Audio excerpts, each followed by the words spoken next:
On June 25th, the third season of Kaguya-sama Love is War finished and found itself getting a 9.15 weighted score on my anime list, in turn beating Fullmetal Alchemist Brotherhood, which had been on the top 1 spot for nearly a decade. Now, to be entirely clear, I'm pretty sure FMA was momentarily dethroned a couple times before, so it is reasonable to assume that maybe Kaguya will lose a few decimal points and fall down to top 2, or maybe in the worst case scenario top 6, right after Attack on Titan. And yet it's June 29th, and its score instead increased to 9.17, still far from the past heights of FMA, but even further above it now. So we just got a show that is one of the best of all time. What makes it so special then? Just about everything. Let's start with the genre. It is a suspense romantic comedy, even though Mel for some reason counts romantic as a theme here instead of a genre. And while suspense and comedy are longtime guests of the top anime list in shows like Steins Gate and Gintama, romance isn't that widespread there. The highest up instance would be the final season of Fruits Basket, which is in 10th place, and it is a drama, not a comedy.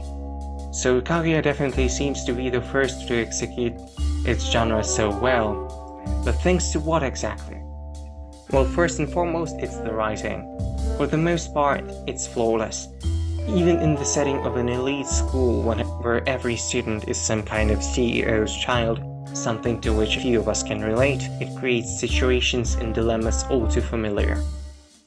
Everyone who had a crush in their teens knows how it feels, and that feeling is up to 100 with Shirogane and Kaguya, two genius students trying to make each other confess first. At the end of the day, even with some far-fetched scenarios, the suspension of disbelief is held in deadlock by masterful execution of the concepts that are realistic and relatable. Secondly, the voice acting. The cast is insanely good. All of the characters have distinct and fitting voices. It isn't that rare in anime when most of the girls have the usual cutesy moe voice, and yet in Kaguya-sama, even the characters that appear only once are given justice. Voice acting can't be really expressed through manga, and sometimes it can make or break an anime. Bad voice acting destroys immersion, and good can be even the sole reason of watching the series. And the voice acting of Kaguya is good enough to be enjoyed by itself. I truly think so. Thirdly, the memes. Oh, surely this is no small part of its success. Just how many memes had it spawned? How many good ones? The show's huge bet on displaying the internet culture in all its glory definitely had a risk of making it cringe.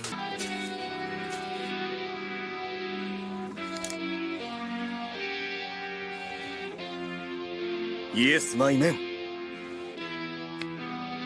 MC Miyuki.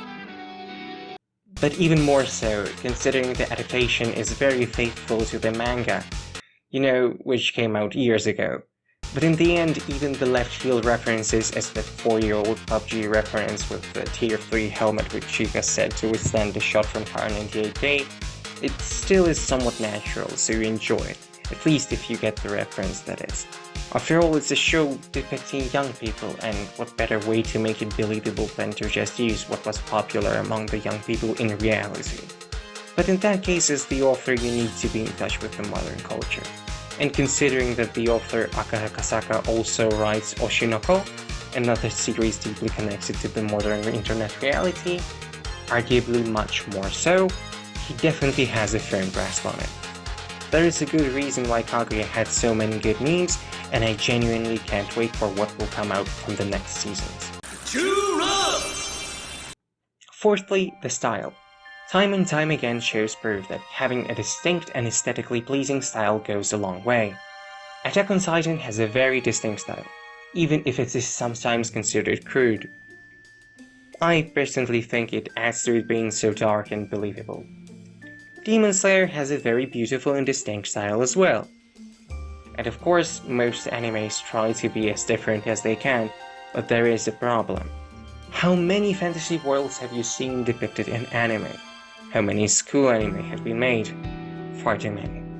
Although this really does tie into manga as well, what I find that pristine in Kaguya's style are the emotions.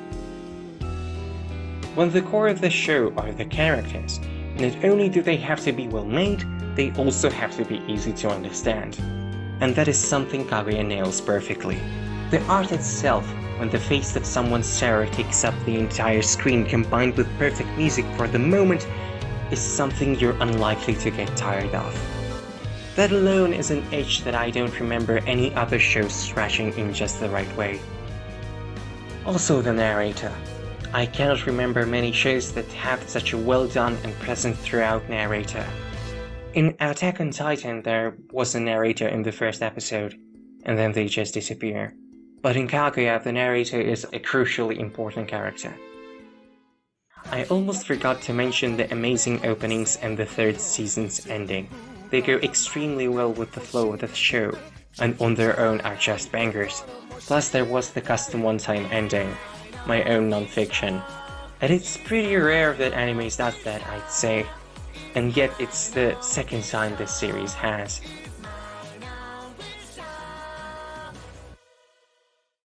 And finally, the build-up. It is the third season of Kaguya that got to the top. It is impossible to make the viewers or readers truly invested in the characters in a short period of time.